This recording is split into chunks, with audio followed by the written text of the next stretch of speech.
Good morning, and welcome to the General Motors Company second quarter 2024 earnings conference call. During the opening remarks, all participants will be in a listen-only mode. After the opening remarks, we will conduct a question-and-answer session. We are asking analysts to limit their questions to one and a brief follow-up. To ask a question, press star, then one on your telephone keypad to join the queue. To withdraw your question, press star, then two. As a reminder, this conference call is being recorded Tuesday, July 23rd, 2024. I would now like to turn the conference over to Ashish Kohli, GM's Vice President of Investor Relations. Thanks, Amanda, and good morning, everyone. We appreciate you joining us as we review GM's financial results for the second quarter of 2024. Our conference call materials were issued this morning and are available on GM's Investor Relations website. We are also broadcasting this call via webcast. Joining us today are Mary Barra, GM's Chair and CEO, and Paul Jacobson, GM's Executive Vice President and CFO. Dan Berce, President and CEO of GM Financial, will also be joining us for the Q&A portion of the call. On today's call, management will make forward-looking statements about our expectations.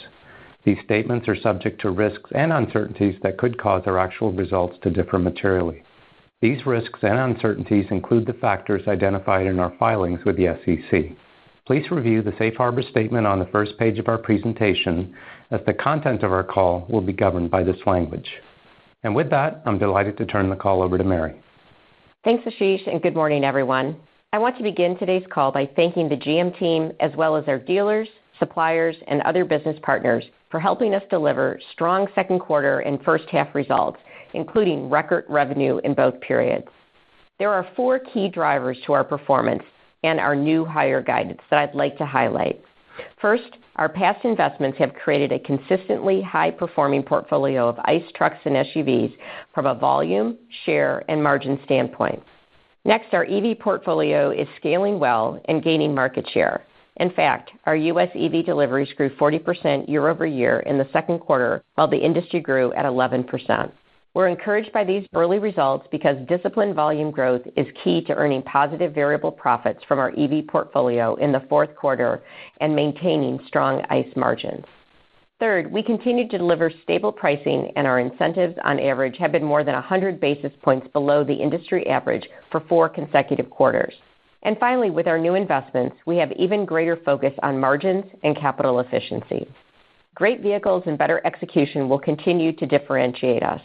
In the first half, Chevrolet Silverado and GMC Sierra volumes in the U.S. were up a combined 5% versus a year ago, and we gained 3.5 points of market share with disciplined production and consistent pricing.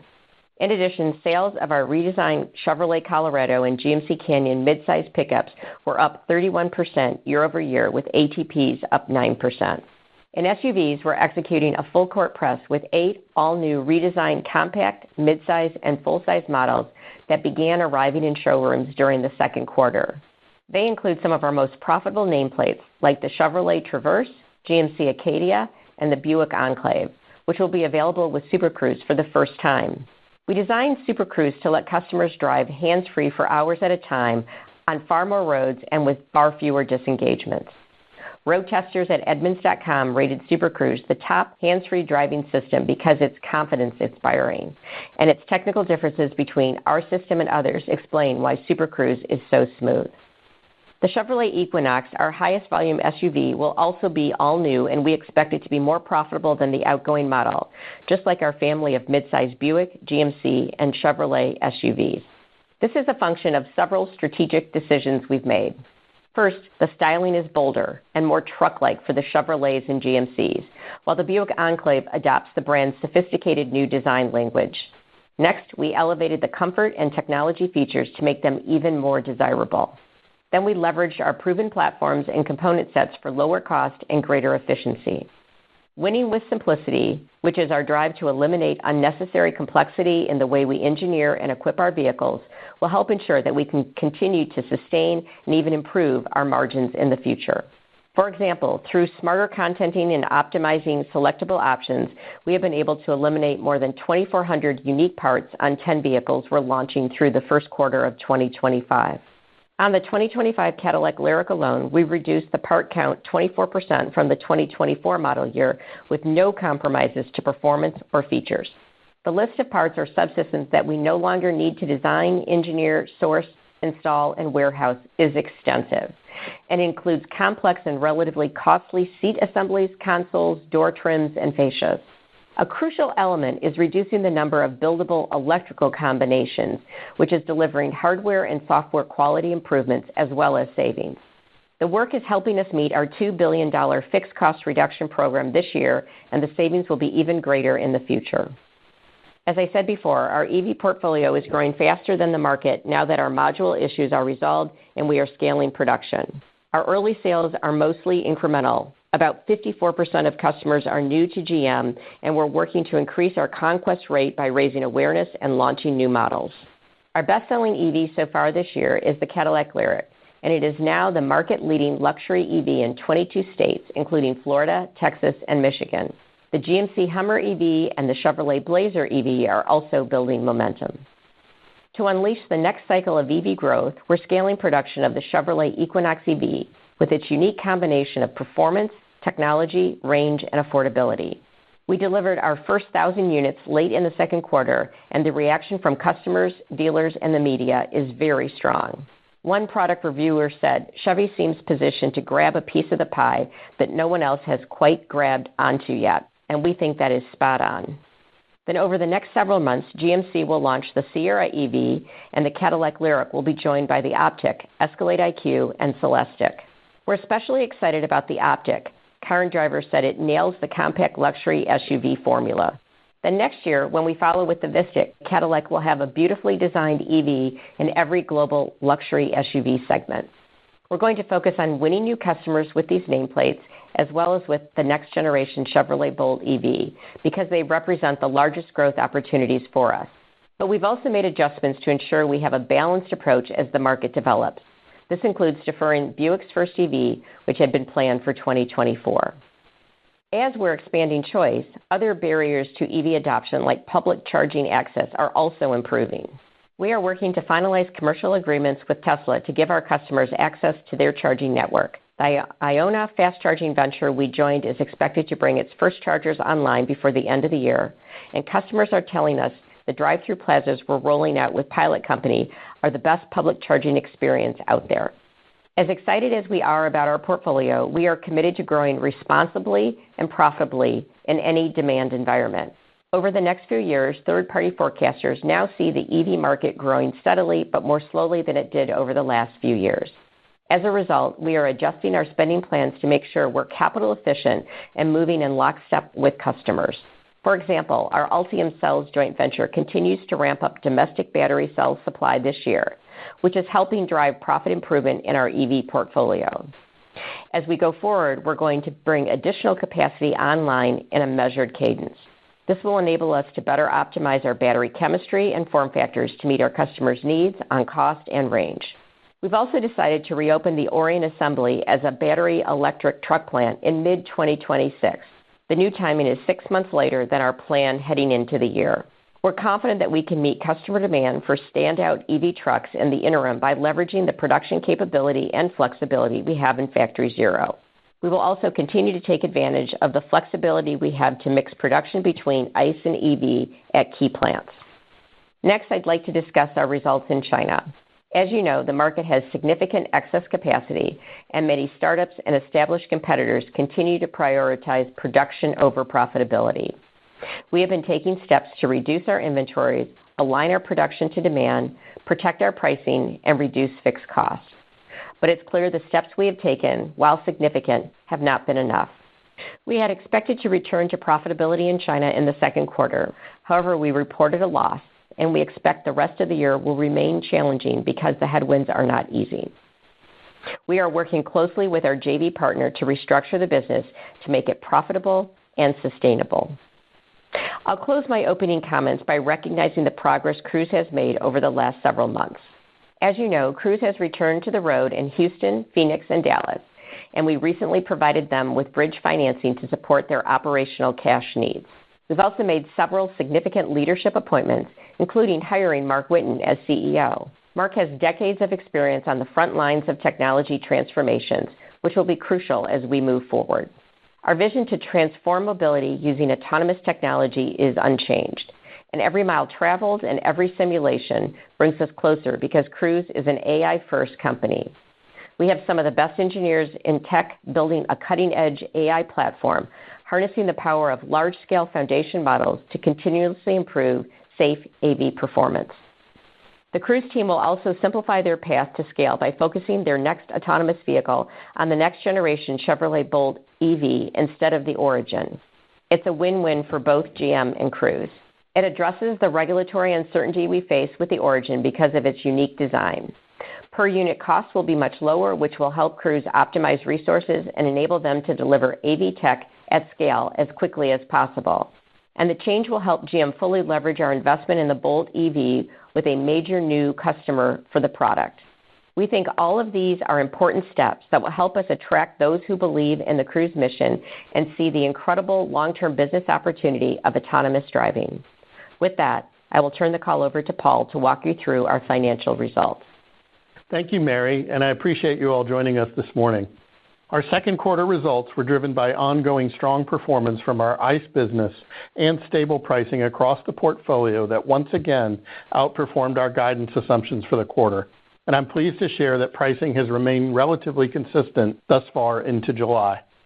As Mary mentioned, sales have been robust.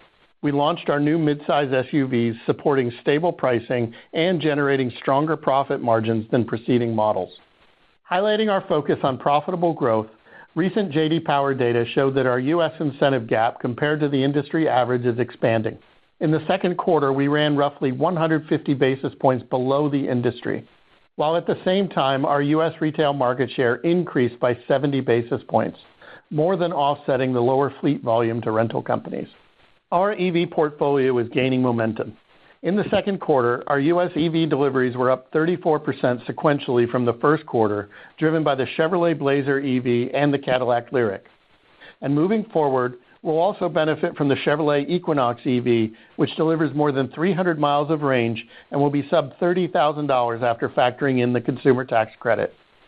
On capital allocation, we repurchased $1 billion of stock in the quarter, retiring another 22 million shares, and in early July completed the prior $5 billion stock authorization.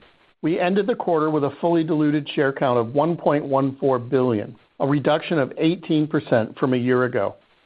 The open market share repurchases supplement the ongoing $10 billion ASR that is projected to be completed in the fourth quarter of this year, bringing our share count down to 1.1 billion.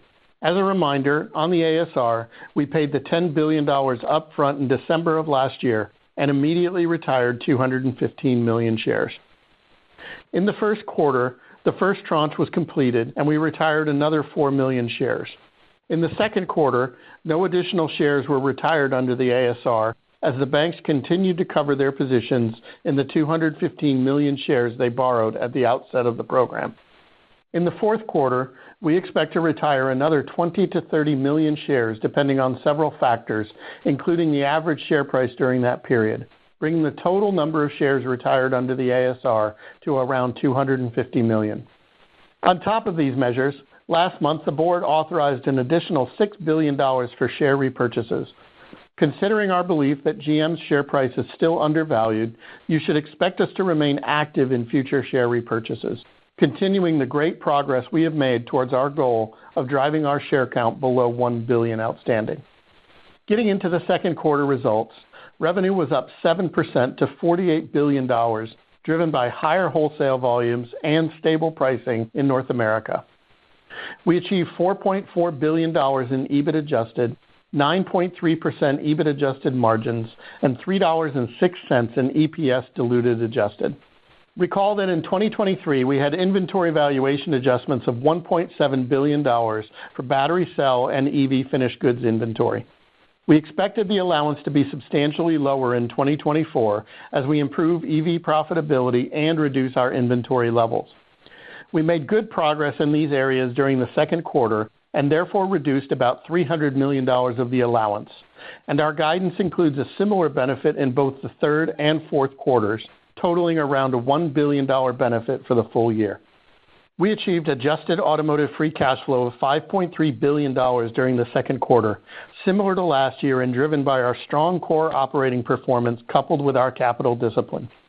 North America delivered second quarter EBIT adjusted margins of 10.9%, which resulted in $4.4 billion of EBIT adjusted, up $1.2 billion year over year. This was driven by higher wholesale volumes, stable pricing, ongoing cost containment, EV valuation allowance benefit, and a non-recurrence of the $700 million LG expense that we took last year. Pricing for the quarter was up $300 million year over year and better than what we assumed in our guidance, supported by new products like the Chevrolet Traverse. Moreover, our HD pickups and full-size SUVs continue to drive robust demand while maintaining low incentives. We also benefited from our fixed cost reduction program, realizing $100 million from lower marketing spend compared to last year. We remain on track to achieve $2 billion of net fixed cost savings by the end of 2024. Dealer inventory levels ended the quarter at 66 days.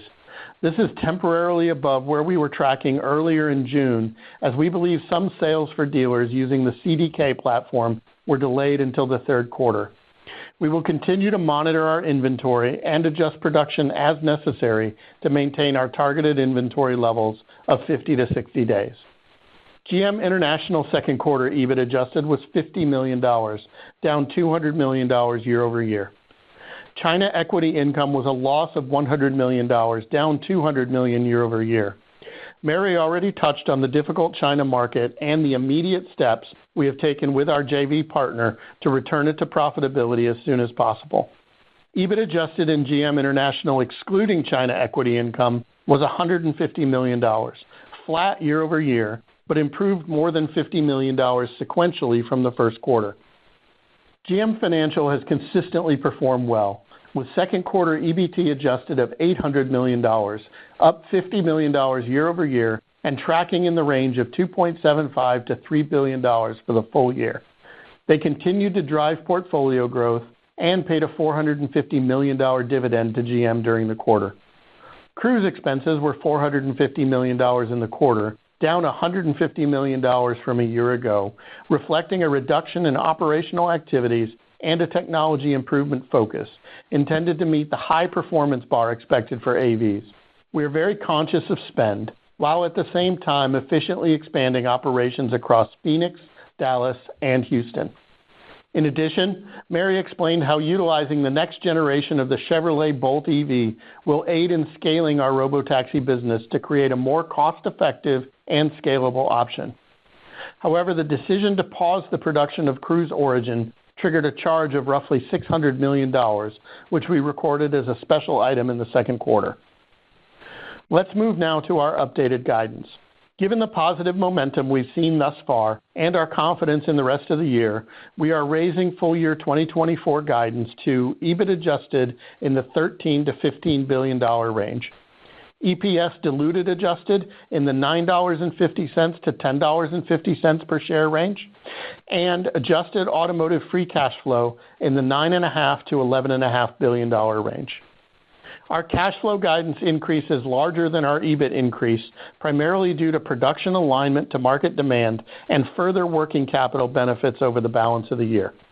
I'd also like to address why the implied second half EBIT adjusted is around $2.5 billion lower at the midpoint of our guidance range compared to the first half. There are three main reasons. First, we are assuming a bigger pricing headwind. Our guidance assumes pricing to be down 1 to 1.5% year over year in the second half versus essentially flat in the first half, which is a substantial improvement from where we started the year. Second, roughly $1 billion of costs are second half weighted. This includes about $400 million higher marketing spend to support more launches in the back half of the year. The remainder is related to higher commodity prices, particularly copper and aluminum, and the timing of other EV costs, which we do not anticipate to be ongoing. Third, EV volumes are expected to build sequentially every quarter to achieve our full year target of 200,000 to 250,000. We produced and wholesaled 75,000 GM Ultium EVs in the first half of the year and expect this number to accelerate as we launch and ramp our new vehicles. As a result, mix will be a bigger headwind in the back half of the year as EVs have a variable profit lower than the portfolio average. We continue to monitor EV demand and inventory levels very closely. We acknowledge that Ultium wholesales outpaced customer deliveries by about 2-to-1 for the first half of the year. This, however, is common when introducing a new vehicle, given the need to build availability, options, and customer awareness. As time goes on, if customer deliveries were to continue lagging wholesales, we will take proactive steps to balance production levels. The last item on EVs is that I'm pleased to report that we are making good progress towards achieving vehicle variable profit on our EV portfolio in the fourth quarter.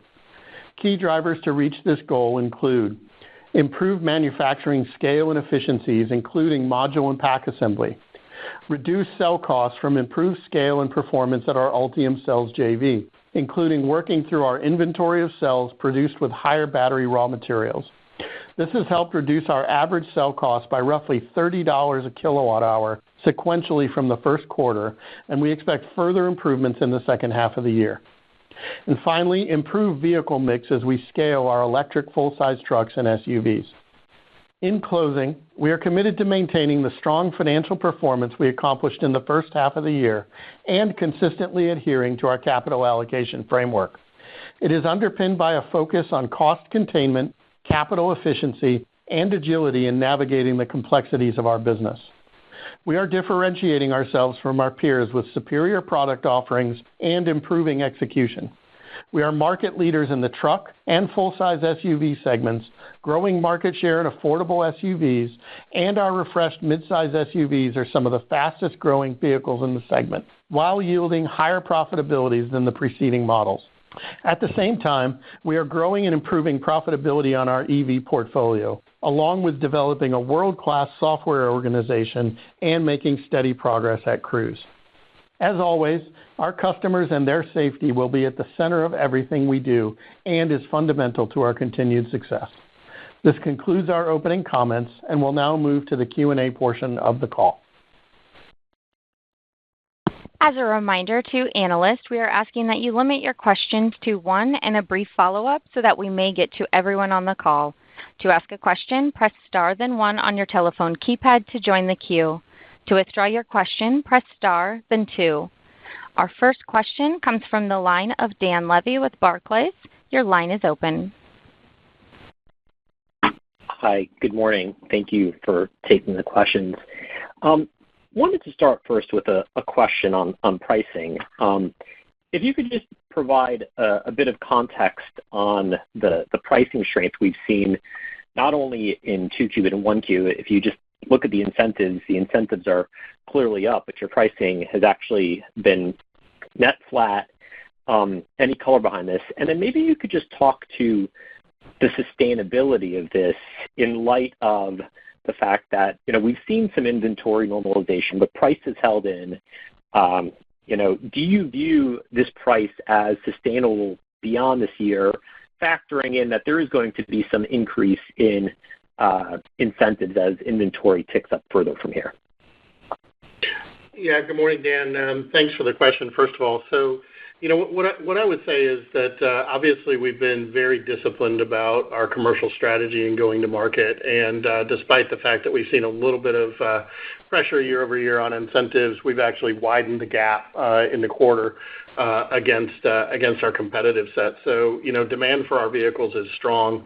I think some of the offsets are, our truck sales were up 5% in the quarter, where we continue to pick up share, and that's helped to offset some of the lower ATP vehicles, and we've seen in the growth in the tracks, for example. So, I think we've been saying for a long time that our consumer has held up really well and it's been resilient, and we expect that to continue to be the same way. I think a big part of that is the strategy that we've undertaken about being very disciplined in inventory and the more data flow about producing the vehicles that we know that customers are demanding. And when you combine that with the incredibly strong portfolio we have, I think this is the result. Great. Thank you. As a follow-up, wanted to ask about your EV strategy, and this is in light of maybe some of the potential changes we may be seeing in the regulatory environment given the upcoming election. I know there's obviously one candidate in the U.S. presidential election who's talked about pulling back the EV mandate, and maybe there's some implications on things like IRA or EPA mandates. So, to what extent, if we see pullback in some of these standards, does that modify your EV strategy? Is your EV strategy one that is, driven more by regulations, or do you view your EV strategy as a bit more fixed, given the long-term strategic goals of GM and also just the longer planning cycles for products? So thanks for the question. Our strategy is to offer our consumers choice. We've got an incredible portfolio of vehicles, both EV and ICE, and we've got flexibility. So we know we can win more customers as they embrace EVs. We're seeing that right now with 54% of the EV sales being new customers that are new to GM. And so we do think the market will for EVs will continue to grow.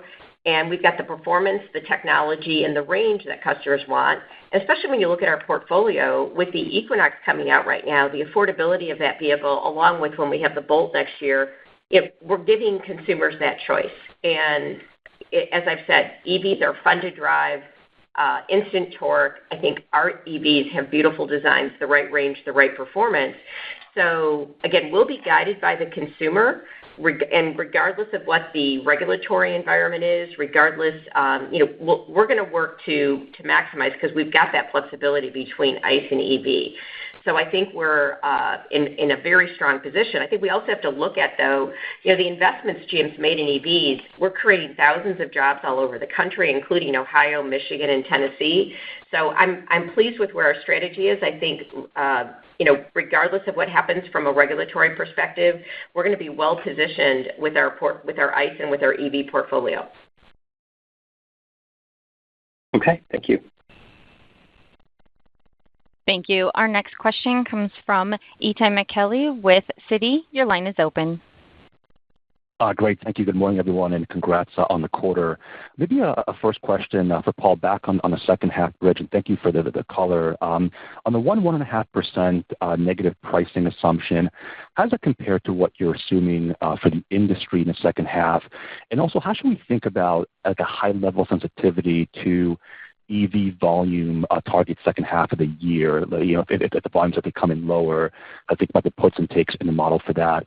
And secondly, maybe for Mary on Cruise, how are you thinking about strategically taking Cruise to market as a rideshare operator, as opposed to maybe finding partners to deploy on the next generation Bolt? Thanks, Itay. I'll go ahead and start with the first questions. On the second half, we tend to stay very, very focused on what we see for pricing for ourselves. Obviously, there's a lot of noise going on with different incentive strategies, different inventory levels, et cetera. So that's an assumption that we bake in based on what we're seeing in the market and making sure that we're projecting the right amount of conservatism against our cash flow targets and plans. So, we started the year saying down 2 to 2.5. We got through the first half of the year essentially flat.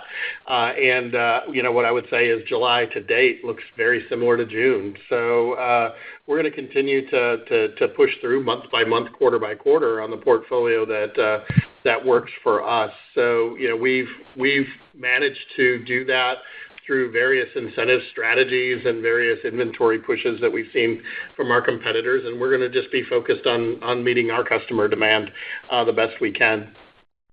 And Itay, as it relates to Cruise, we've worked very hard. As you look at what's happening with artificial intelligence applications across many industries, customers have an expectation of higher performance from technology than they necessarily do in our case for other human beings. And so our target now, instead of being better than an average driver, is to be better than a role model driver. And tremendous work has gone on over the last few months. So as we are rolling out now in the 3 cities I mentioned, the technology is much more advanced to be better than a role model driver. We've also expanded our safety metrics to make sure it measures across many scenarios. So I'm very confident as we now have the vehicles operating, and we're on the path very quickly to get back to driverless with much safer technology. Again, getting to this better than a role model driver. So when I look at that, we can provide an exceptional driver experience as we continue to grow.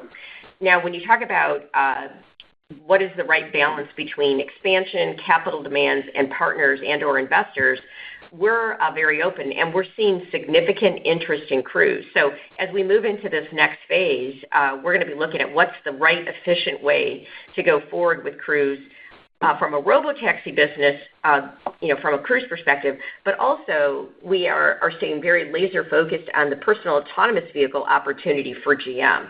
So we think we're well positioned. We'll share more as we go through the year, but we have significant outside interest from a partner and investor perspective. Perfect. That's all very helpful. Thank you. Itai, let me just go back. I think I missed the second part of your question on the sensitivity to EV volume from that. So, you saw when we originally gave our guide on production, we were at 200,000 to 300,000. We talked about being able to get to variable profit positive in the low 200,000s. We're still holding to that, although with the 200 to 250, we pulled that from the second half to the fourth quarter. So I know it doesn't give you a specific answer, but directionally, obviously, scale is a big part of what we're doing. A lot of the battery costs, cell cost improvement that we've seen has just been driven by efficiency and scale at the plant. So it's something that we continue to watch and we're continuing to strive for, but nothing more specific than that. Terrific. Thank you. Thank you. Our next question comes from Joseph Spak with UBS. Your line is open. Thank you. Good morning, everyone. Paul, thanks for all the additional color on costs in the back half. I guess to counter some of those higher costs you mentioned, right, you still have the fixed cost savings program. You're on track for the $2 billion. If we're sort of tracking this, it looks like you did maybe $1 billion last year and maybe $400 million in the first half. So another $600 million in the back half. I just want to make sure that's sort of ballpark correct. And if it is, just maybe some color on why it's actually accelerating or higher, because I think, like, if we think about last year, the costs also were more back-end loaded, so it's sort of a tougher comp. So what else is being done here to drive the cost savings higher? Yeah. Good morning, Joe. Thanks for the question. So I would say directionally your math is pretty accurate on about the 1.4 of the $2 billion.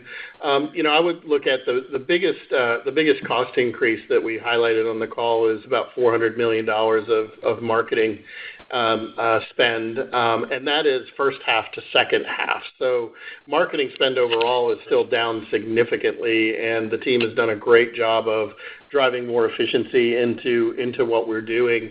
But obviously with the launches that we have in the second half of the year, there's a significant lean in to drive that customer awareness, and we think that's actually an opportunity for us to help us scale and to help us see us outside share gains in EVs. So I would say it's timing within the larger pool of significant savings initiatives out of that category. That's the biggest piece of it, but we're continuing to work on it, and we believe that we'll be successful in that $2 billion cost reduction target that we laid out, and we're not going to stop there.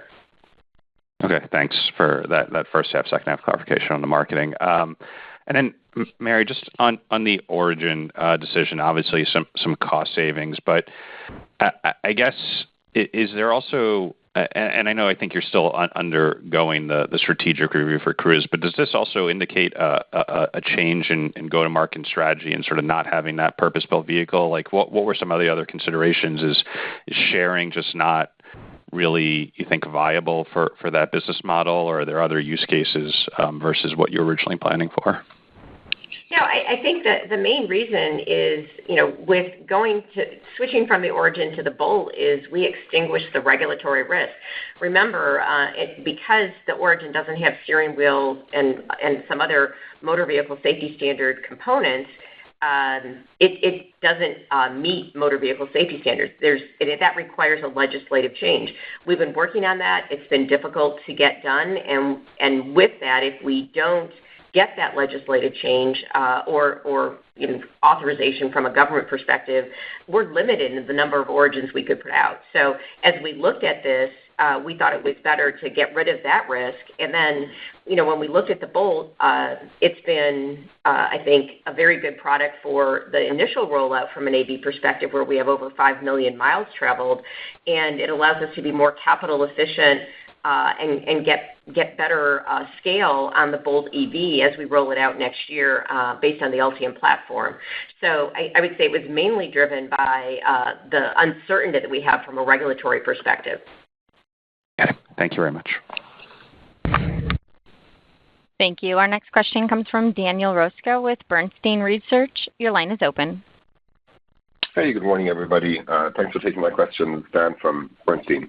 Maybe following on the EV questions we've had, could you elaborate a bit on your outlook for emissions compliance? Kind of if we stay within the current EPA framework, kind of what level of drivetrain mix credits would you expect to need to have to achieve the 27 targets?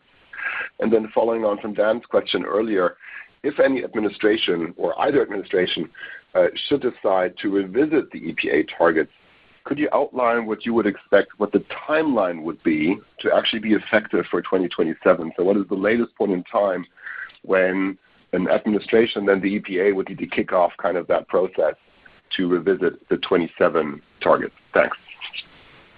Sure.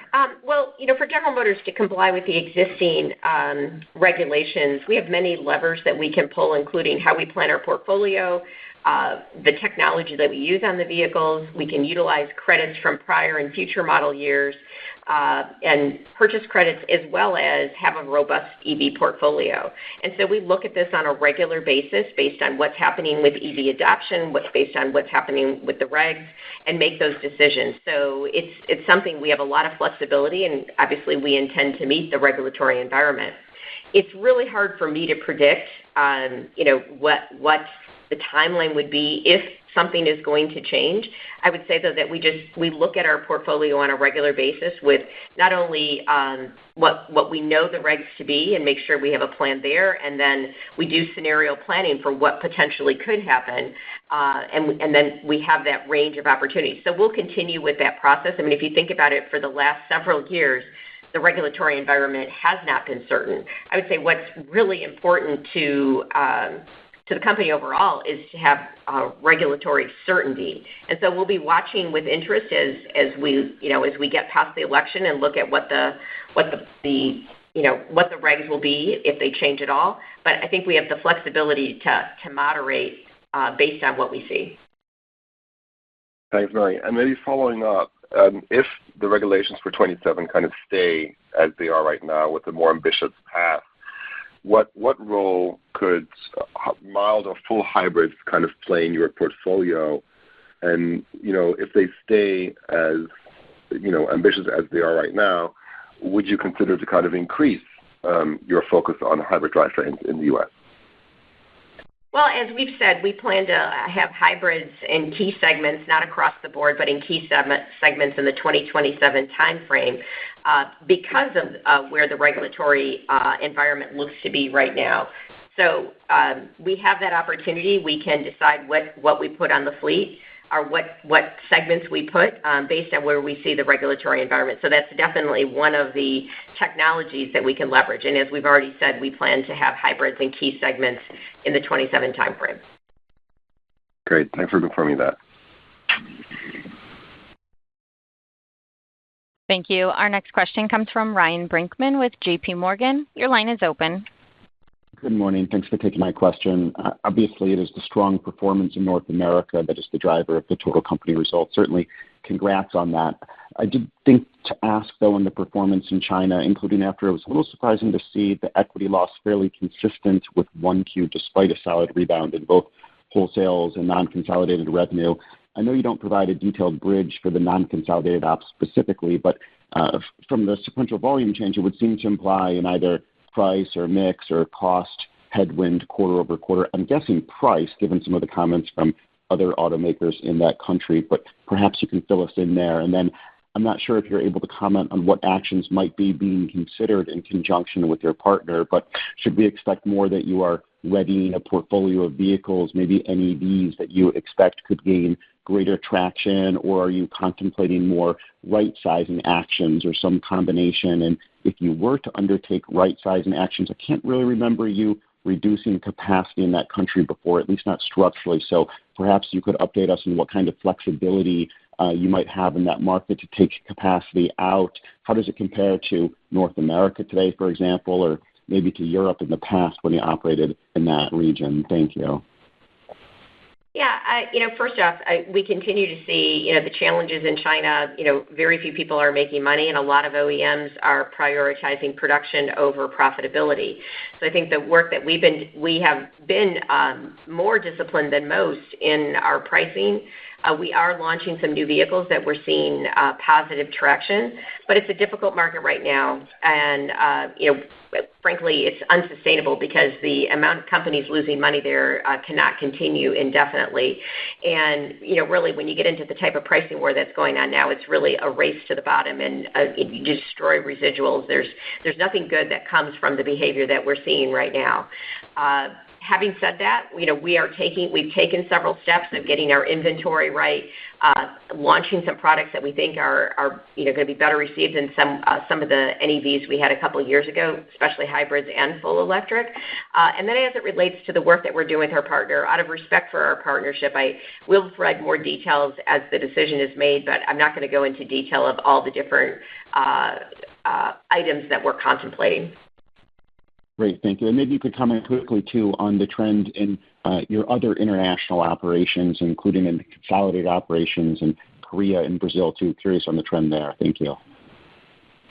When you say the trend, you're talking about can you say a little bit more what you're specifically asking? The trend in the profitability in those markets for you. I would say in our GM international markets outside of China, we're seeing strong pricing. If you look at South America, for example, Chevy is considered a premium or luxury brand, and we've got a really strong portfolio with great brand loyalty and brand recognition, and we're seeing we're able to hold pricing and compete, by the way, because of the value of the Chevrolet branded products. Again, we're seeing that across to varying levels across all of the international markets. So, again, disciplined execution pays off over the longer period, and this is a long game that we play when we look at managing our brand strength, managing the residuals of our products, et cetera. Very helpful. Thank you. Thank you. Our next question comes from Dan Ives with Wedbush. Your line is open. Yeah, thanks. So, Mary, I have a question with when you think about new GM customers looking at EVs, and that trend's been high, is that something that you expect to continue or maybe even could accelerate depending on the models and the price points when you look out the next, 1 to 2 years? Absolutely, Dan. I believe when you look at the portfolio entries that we have coming, the fact that we have fresh designs, the performance and technology on these vehicles along with the range is great. So for those that are already EV intenders that might want to replace the existing EV they have, the response we're getting from dealers about the new Equinox EV is just outstanding. When they say they look at the design of the vehicle, the performance, and the affordability, especially with the consumer tax credit. So I think we have an opportunity to continue to outperform where the industry is, and we're going to look to build on that because we really believe in our portfolio. That's why we're spending the marketing dollars to make sure we get the awareness, and our dealers are excited. So I feel like we're well positioned to continue that growth. Great, thanks. Thank you. Our next question comes from John Murphy with Bank of America. Your line is open. Good morning, everybody. I just wanted to follow up on pricing. And Paul, you guys updated your guidance and are a little bit more optimistic about what's going on in the second half than you had for the full year and had good performance in the first half. But, as we think about pricing, there's two components that are, I think, being left out of the equation. I mean, the first is over the last 2 years, we've seen a 400 basis point increase in loan rates, right? Dumb guy's math on a $50,000 ATP, that's $2,000 a year. 4-year ownership cycle, that's $8,000 headwind to your consumer. And you have dealers earning twice as much as they did in 2019 now. So they have, $2,000 to kind of potentially throw into the equation to help get deals done. So there's as rates come down and dealers, get more realistic about what they can earn on your vehicles, I mean, isn't there a lot of room to support pricing where it is? And potentially, God forbid, as rates come down, pricing to go up, right? I think everybody's kind of has this view that it's just, it's going to fade, but it might be much more resilient and stronger over the next year or two than people are expecting. What's your take on sort of those 2 points? Yeah, thanks, John. What I would say is it starts with the portfolio. When you look at the refreshes that we've done and what we've brought to market and what's still to come with the midsize SUVs, I think the team has done really an incredible job, and that's actually held up quite well, even as we went to higher interest rates. And despite the fact that payments have gone up, we've seen demand hold pretty steady across the board. So, we want to maintain some level of consistency, which is make sure that we approach the plan, the forward calendar with, a little bit of conservatism on the pricing side versus what we're seeing in the market today, because it's really all about continuity on cash flow and margin performance. So I think it's a strategy that's worked well for us. Like I said, despite the fact that we've taken that assumption down in the back half of the year from where we started the year, we're still not seeing that in the month of July to date. So I think this helps us be more nimble, be more agile, and look around corners. But our commercial team is doing a really good job of go-to-market strategies and really looking at it on a month-by-month, product-by-product basis to drive our optimal margin performance. So we really should think about this as a planning assumption as opposed to an actual forecast. Is that a fair statement? Yeah, that's the way we've consistently referred to it. Okay, and then just one follow-up. Cap Ute, when we look at your tables, I always ask about this, is 108% in North America, 2 shifts straight time. God forbid we saw an actual increase in unit volume, up 5 to 10%, for you and, maybe the industry alike. What kind of cost would flow back into the system? Would we be thinking about mostly variable costs? Obviously with that high Cap Ute, you might, think that you might have a little bit of fixed cost that could come in as well. But I'm just curious how you would think about that cost flow as if we got a real volume lift of up 5 to 10%. Well, first of all, we'd be very excited about that because I think it's a huge opportunity, and I think for the bulk of it would be variable cost increases because we've got the equipment, adding shifts, increasing line rates. So it's always fun to take volume up, and I think we're well prepared to do that, and it would mostly be variable. Super helpful. Thank you so much, guys. Thank you. Our next question comes from Chris McNally with Evercore. Your line is open. Thanks so much, team. Great quarter. Paul, maybe just a question around the variance that maybe remains in the guide.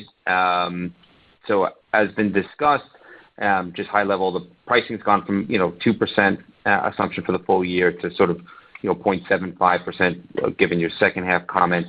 If I just run that pricing variance of 50 basis points for just the second half, about $400 million of variance, maybe you can go through some of the other aspects that are sort of left to be determined, because it seems like there's a lot in your control. So maybe China and any of the cost reductions, just how we sort of fill that other $1.5 billion in the variance in the guide.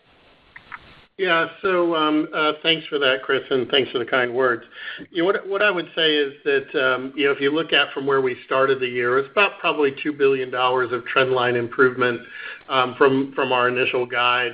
We've taken our guidance up now by $1 billion. The other $1 billion, I would say, is largely China underperformance. We started the year thinking that we were going to be similar to last year's profitability. Obviously, we've taken that down. And then the second big area is really on EV volumes. Despite the fact that they come in at a lower contribution, we were projecting on the higher volumes a variable profit contribution in the third quarter that has now been kicked out a little bit on the lower volumes. That explains really the bulk of it, but I'm really pleased that we've been able to take our guidance up now in 2 consecutive quarters, and we're a full $1 billion at the midpoint ahead of where we were at the beginning of the year. That's a great summary because, that was my second question so pricing from the beginning of the year, $2 billion better, $1 billion is now reflected in the guide, and the $1 billion offset is a combination of some China variance that's underperforming, probably second half is a little bit left to be determined, and also EV volumes. Is that a fair summary? Yeah. Perfect. Thanks so much, team. Thank you. Our next question comes from Mark Delaney with Goldman Sachs. Your line is open. Yes, good morning. Congratulations on the strong results, and thanks for taking my question. You mentioned watching EV inventory levels closely and using demand as a guide for how fast you ramp up EV production. To the extent GM does less than the 200,000 EV wholesales this year you're currently contemplating, could the company still be variable profit positive in the fourth quarter, perhaps with incremental cost actions? Hey, Mark. Thanks for the kind words, and appreciate the question. I would say that when we started the year, we were looking at getting to variable profit in the low 200,000 range. We're obviously continuing to do the work that we need to do on the lower volumes, and we see that. I mean, to the extent that we see volumes going lower, we obviously have to adjust to that, but we're really focused on the long term here, and that is the trend trajectory of scaling up in the business. We're already seeing meaningful cost improvements as we ramp up the battery cell plants and really come off some of the imported cells and things that we were doing last year. So this is a journey for us, and it's one that we're absolutely focused on doing. So we don't want to end up in a situation where we're just producing to a target and the demand isn't there. We've seen what happens when you do that, and you've got residual value implications which stay with you for a long, long time. So that balance is what's most important to us and continuing along the journey. So we're focused right now on that 2 to 250 and believe that we can hit the variable profit positive in the fourth quarter, and we're going to continue to work towards that the best we can. Understood. Thanks. My other question was on GM Financial. Looks like you slightly raised the EBIT outlook for the year to $2.75 to $3 billion. I think as of the first quarter, you were thinking $2.5 to $3 billion. Maybe talk about what's driving the slight uptick in GM Financial, and more broadly on the financial market in auto finance. We've heard and read about some rising delinquencies for the industry more generally. Maybe speak about GM Financial and any change in delinquency rates. Thank you. Yeah. Hi, this is Dan Burse. So on the first part of your question with respect to the uptick in the lower end of the guide, we obviously had a strong first half at GMF, earning $1.6 billion, which puts us in a really good position to hit in that range of 275 to 3. The couple factors that would be headwinds in the second half are that we're going to have less lease terminations in the second half, along with expectations for mildly lower used car pricing. And then the second factor in the second half is that our credit, typically seasonally in the second half, is weaker than the first half, so our provisions will be higher. So that's really the reason for a slightly weaker second half. Now, with respect to your question about credit trends, first of all, baseline, our portfolio at GMF is 75% plus prime, and we're seeing very, very steady performance for the prime customer. They still have excess savings. They obviously, the job market is strong, and so that piece of our portfolio has been really stable. Now, the less than prime, like other lenders, we've seen a bit of deterioration, mostly from vintages in 22 and 23. More recently, we've seen stabilization, albeit at slightly higher levels, but we've seen stabilization in that part of our portfolio. Thank you. Thank you. Our next question comes from Tom Narayan with RBC. Your line is open. Hi, yes. Thanks for taking the questions. My first one is on Level 2 Plus subscription take rates. Tesla is seeing what many would describe as somewhat disappointing, I think, single-digit percentage take rates of its FSD product. BMW told us last week they're seeing 30% plus take rates on its 5 Series in California, and its pricing is a lot lower than Tesla's. Just curious if you've given your take rates on Super Cruise, or if you had any commentary on what you think drives demand there. There's a saying that safety is boring. Perhaps it was all about pricing. Just love to hear any thoughts there, and then I have a follow-up. Thanks. Our Super Cruise ramp has been slow because of some of the chip availability that we have. We're now expected by year-end this year to have Super Cruise on 22 nameplates, and in some cases, on up trims, for instance, on the new Traverse, it's standard. So I don't have the specific take rates because it's part of it is it comes with the vehicle, and some of it can be something they can subscribe to. So we can follow up with you after the fact on that. Yeah, and Tom, I'll just add, it's a little bit too early because we're coming through that trial period in significant volume. So we should have a lot more color, I would say, over the next 12 to 18 months as we start to see people lapse out of their 3-year period and getting to that. But it's obviously something that we're watching, and the commercial team's all over it. Great, thanks. And then as a quick follow-up, actually to Joe's Cruise question, I understand that the pivot here to Bolt, but I remember the decision to do Origin was largely an economic one. So just curious if you're still in tandem to the new approach, still going to continue maybe lobbying for this purpose-built vehicle to regulators. Thanks. Yeah, we definitely will be looking for, frankly, more than just what the vehicle is, but to have the right regulatory environment to release this technology that we believe definitely improves safety of miles traveled for everyone. So we're going to continue to work hard to continue to allow autonomous technology, both rideshare and from a PAV perspective, to continue. And frankly, switching to the Bolt at this time because of the regulatory environment actually improves Cruise's costs. So we think it's a win-win, but we're in the early phases of what rideshare is going to be and how we're going to leverage autonomous technology.